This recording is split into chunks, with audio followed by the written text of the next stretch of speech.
दोस्तों, तो इस मूवी की शुरुआत में सफेद कपड़ा हुए पहने एक लड़की धीरे धीरे पानी के अंदर जा रही थी और इसी के साथ ये सीन यहीं पर कट होता है। फिर अगले सीन में हम ये देखते हैं कि एक छोटी सी कम्युनिटी में सेला और उसकी बहन तमार बैठकर झरने को देख रहे थे। तभी सेला ने तमार को डरा दिया और दोनों इससे हंसते हुए जंगल के बीच से निकलकर लड़कियों के कमरे में पहुंच गए, जिन्हें वे सभी अपना घर कहते थे। वहाँ पर और भी कई औरतें थी जिन्हें डॉटर्स और वाइफ कहा जाता है। ये सभी औरतें यहाँ पर मिलकर रहती हैं। फिर खाना ढूंढने से लेकर सभी काम करने के बाद में सभी औरतें और लड़कियाँ मिलकर कम्युनिटी के इकलौते मर्द और उनके लीडर शेफर्ड की पूजा करती हैं।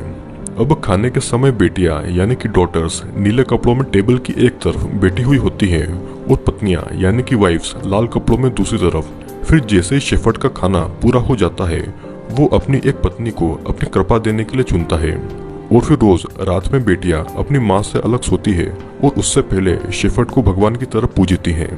फिर अगली सुबह शेफर्ड सभी को अपना ज्ञान बांटने आता है और वो सभी को अपनी पत्नी बनने की किस्मत के बारे में बताते हुए ये कहता है कि कैसे उसने उन्हें हर चीज देने के लिए खुद की जिंदगी को कुर्बान कर दी। और फिर सफेद कपड़ों में बैठी सभी लेडीज उसकी तारीफ करने लग जाती है, लेकिन सेला अपने ख्यालों में खोई हुई थी। फिर शेफर्ड ने अपनी उंगलियां बकरी के खून में भिगाकर औरतों के मुंह पर लगाई और सभी औरतें उसकी तारीफें करती रही। कुछ लड़कियां तो शेफर्ड का आशीर्वाद पाकर रोने लगी और कुछ देर के बाद में सेला और तमार अकेले जंगल में थे।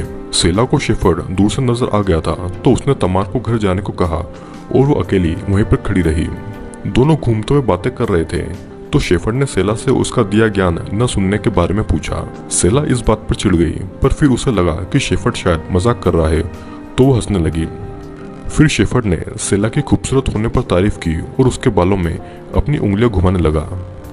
सेला ने शेफर्ड को उसकी माँ की कहानी सुनाने को कहा, मगर शेफर्ड ने मना कर दिया और इसके बदले में वो सेला को किस करने आ गया।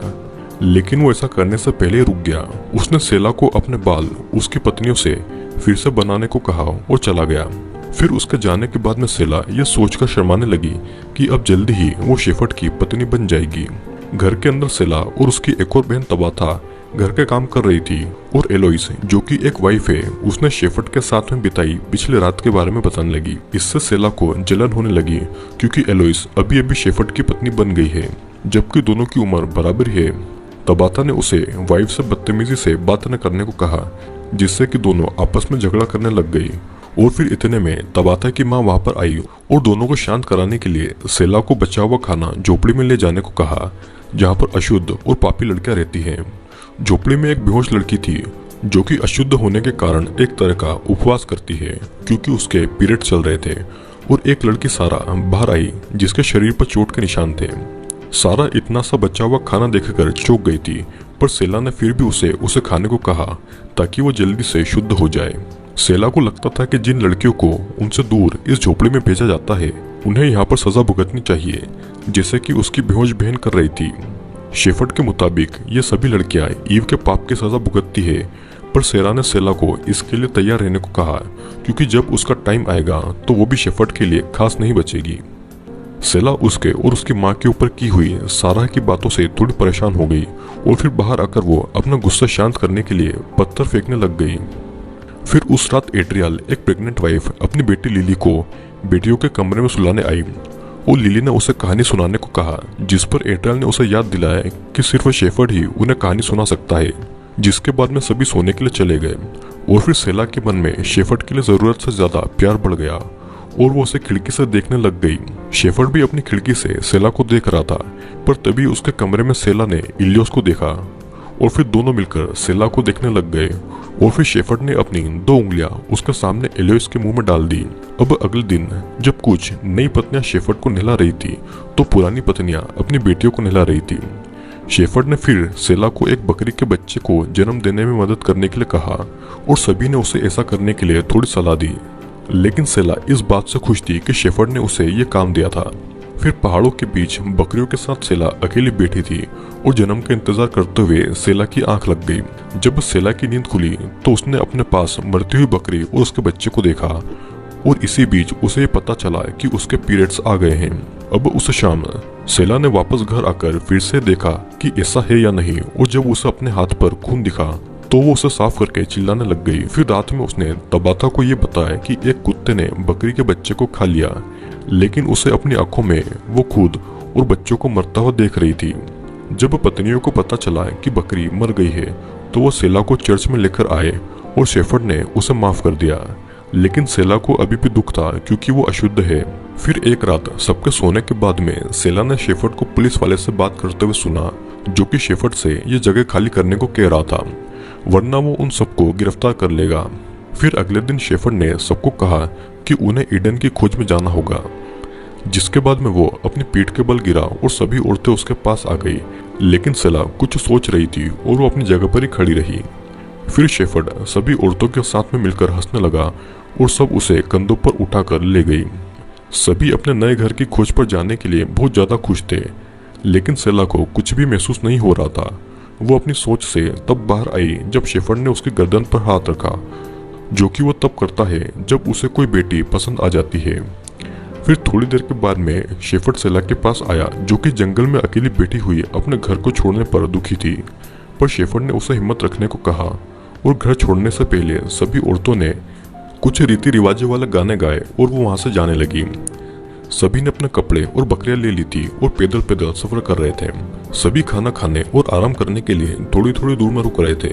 फिर जब वो रास्ते में मिले कुछ खाली घरों के पास आए तो सेला ने शेफर्ड से पूछा कि वो इन घरों में क्यों नहीं रह सकते, जिस पर शेफर्ड ने कहा कि टूटे हुए लोगों ने इन घरों को बनाया है, और वो फिर से आराम करने के लिए रुक गए।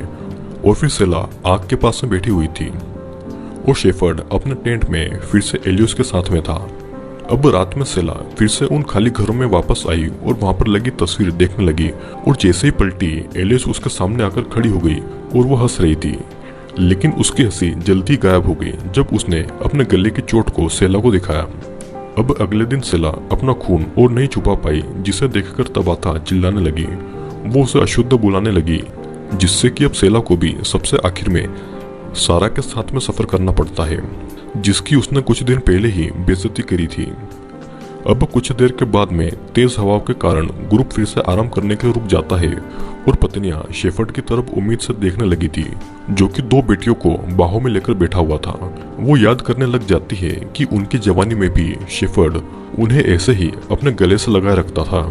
और फिर तभी एक जवान पत्नी ये बताती है कि शेफर्ड को अब उनमें कोई दिलचस्पी नहीं है, क्योंकि वो अब पुरानी हो चुकी है, जिसके कारण उसे एक पत्नी ने चाटा मार दिया। और उसी टाइम सेला ने मौका देखकर सारा से उसकी माँ के बारे में पूछा, और सारा ने बताया कि सेला की माँ जन्म देते टाइम नहीं मरी थी, बल्कि उन्हें इन्फेक्शन हुआ था, लेकिन शेफर्ड ने डॉक्टर को दिखाने से मना कर दिया, जिससे कि उनकी मौत हो गई। सारा और सेला की माँ ने साथ में ये ग्रुप को ज्वाइन किया था, लेकिन जल्दी ही उसकी माँ मर गई। अब इस मुश्किल सफर में सेला शेफर्ड की बातों पर शक करने लग गई थी।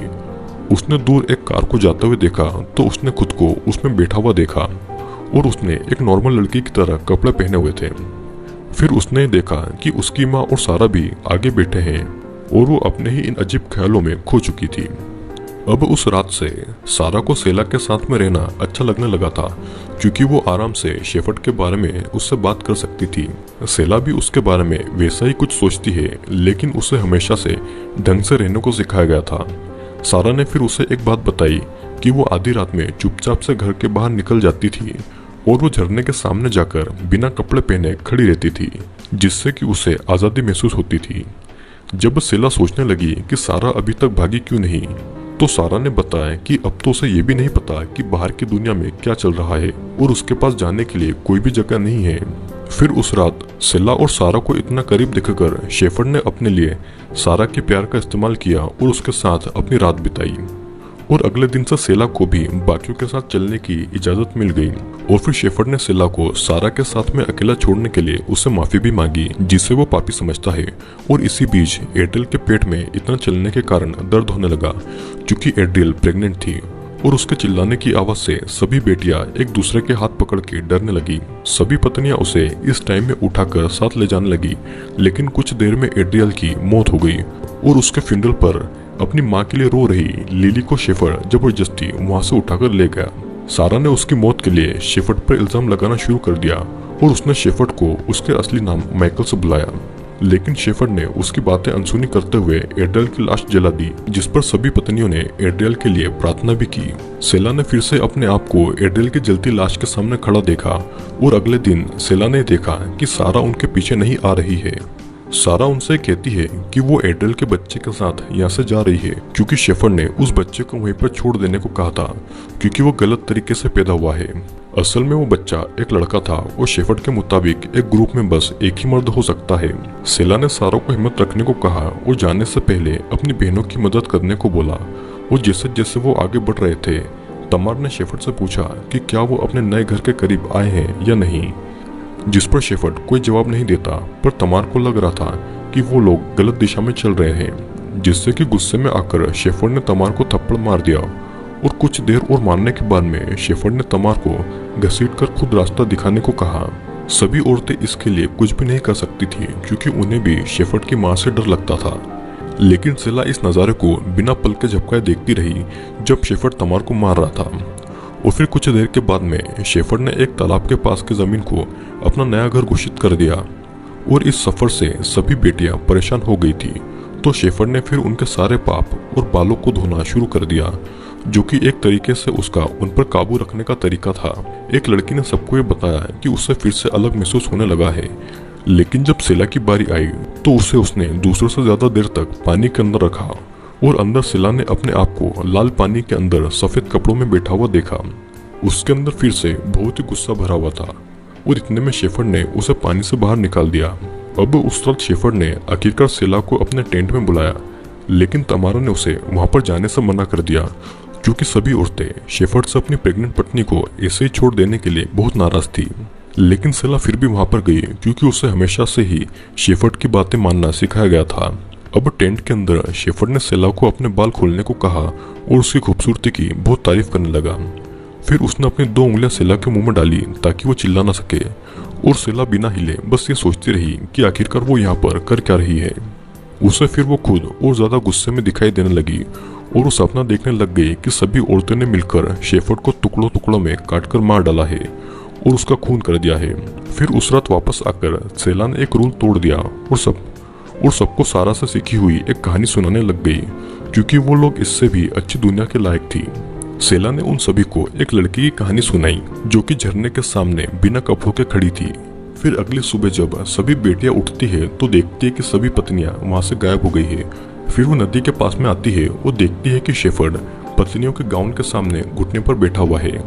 शेफर्ड बताता है कि कैसे उनकी माँ और उसकी पत्नियों को ये नदी अपने साथ ले गई और कैसे अब वो अमर हो गई है। बेटी अपनी माँ के गुम हो जाने से रोने लग गई थी, मगर इस बात को नजरअंदाज करके शेफर्ड ने कहा कि अब उन्हें उसकी पत्नियों की जगह लेनी होगी। शेफर्ड ने सबसे पहले सेला से शादी करने को पूछा और कहा कि वो उसे अपनी सारी कृपा देगा, लेकिन गुस्से से भरी सेला ने उससे शादी करने से मना करते हुए ये कहा कि वो उनका शेफर्ड नहीं है। शेफर्ड अपनी पसंदीदा बेटी से ना सुनकर चौंक गया और उसने उसे थप्पड़ मार दिया। सेला को फिर समझ आ गया कि उसने उनकी माँ के साथ में क्या किया है और फिर हम देखते हैं कि शेफर्ड उसे और जोर जोर से थप्पड़ मार देता है। फिर थोड़ी देर के बाद में पुलिस उस जगह पर आती है, लेकिन पुरानी पत्नियों के सारे सबूत गायब हो गए थे। उन्होंने पैरों के कुछ निशानों का पीछा किया और उन्हें शेफर्ड की पेंटिंग्स और सबूत मिले कि यहाँ पर कोई रहा करता है। और फिर उन्हें शेफर्ड भी मिल गया जो कि पेड़ से बंधा हुआ था, लेकिन वो मर चुका था। उसके सिर पर सिंगों का एक ताज था जो बताता है कि वो शेफर्ड के रूप में एक शैतान था। और फिर मूवी के आखिर में सभी बेटियां एक झरने के सामने खड़ी थी, जैसा कि सारा की कहानी में बताया गया था, और सेला सबसे आगे अपने हाथ में एक बकरी का बच्चा लेकर खड़ी थी। और इसी के साथ में ये मूवी यहीं पर खत्म हो जाती है। तो दोस्तों, ये एक साइकोलॉजिकल हॉरर मूवी है जिसमें बताया गया है कि कुछ औरतें बाकी दुनिया से अलग एक कम्युनिटी में रहती है जहाँ का लीडर बस एक ही मर्द होता है जो कि शेफर्ड था, और शेफर्ड का असली नाम माइकल था जो कि एक कम्युनिटी को चलाता है। शेफर्ड के अनुसार उसकी कम्युनिटी में सिर्फ 2 तरह की औरतें रह सकती है, या तो पत्नियां या तो बेटियां, जिसमें कि शेफर्ड अपनी हर रात एक नई पत्नी के साथ बिताता है और वो पुरानी हो जाने के बाद में वो नई पत्नियों को चुनता है। जब बेटियां बड़ी हो जाती है और उनके पीरियड्स आने लग जाते हैं तो वो उन्हें भी पत्नियों का दर्जा देने लग जाता है। शेफर्ड सभी औरतों को बाकी दुनिया से काट कर रखता है, जिससे कि उन्हें ही लगता है कि उनकी दुनिया बस इस जंगल में है और शेफर्ड ही उनका भगवान है, और इसीलिए सभी औरतें उन्हें पूछती भी है। लेकिन धीरे धीरे सेला को समझ आने लग जाता है कि शेफर्ड आखिरकार ऐसा क्यों कर रहा है, और मूवी के आखिर में दिखाया जाता है कि बगावत करने वाली औरतों को शेफर्ड मार देता है। लेकिन सेला के साथ में बची हुई लड़कियों ने मिलकर शेफर्ड को ही मार दिया था, और उनके अनुसार आज़ादी का मतलब था झरने के सामने खड़े होकर आज़ादी को महसूस करना। तो दोस्तों, आज के वीडियो में सिर्फ इतना ही।